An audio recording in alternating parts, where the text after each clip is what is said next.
오늘 본문이 그런 말씀이에요.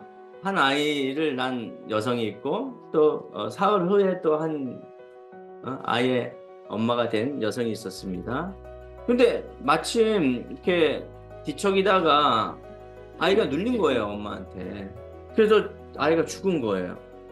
근데 아이를 너무나 갖고 싶고 죽어서 그런 마음이 든 거예요. 아, 며칠 전에 아이를 갖고 태어난 그 여성의 아이를 고치게 하면 되겠구나. 얼마나 악한 생각을 가지고 있는 거예요. 그죠? 지금에도 이해 안 되는 그런 일인데 이런 일이 있었다는 거예요. 실제로. 그래서 이제 솔로몬이 재판을 하는 거예요.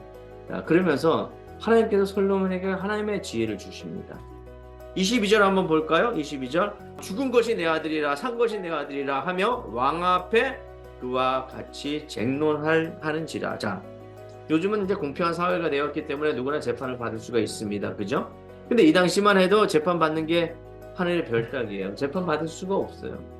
그런데 두 여인이 와서 재판을 받을 수 있도록 서로 쟁론한다. 서로 자기의 의견을 나누고 잘못된 잘잘못을 가리기 위해서 자기 편에서 변호하는 거예요. 그러니까 하나님의 지혜는 그런 거예요.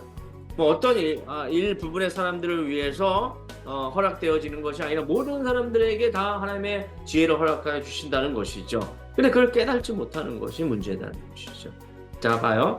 24절이에요. 또 이르되 칼을 내게로 가져오라 하니 칼을 왕 앞으로 가져온지라. 그러니까 많은 사람들이 깜짝 놀라는 거예요. 이러다 큰일 나겠다. 25절. 왕이 이르되 산 아이를 둘로 나누어 반은 이 여자에게 주고 반은 저 여자에게 주라. 그러면서 모성의 그를 자극한 거예요. 내 아이가 죽는 그런 상황에서 가만히 있을 부모가 어디 있겠습니까? 그죠? 그래서 반발합니다. 그 놀란 여자가 무엇이라고 얘기합니까? 26절에 불 붙는 것 같아서 왕께 아뢰어 청하건대 내 주여 산 아이를 그에게 주옵소서. 아무쪼록 죽이지 마옵소서. 근데 자기 자식이 아닌 그 여자는 무엇이라고 얘기해요? 죽여서 반으로 갈라주십시오. 내 아이도 죽었는데 뭐 저 아이 죽어서 신경 안 쓰겠습니다. 이런 의도죠. 그죠?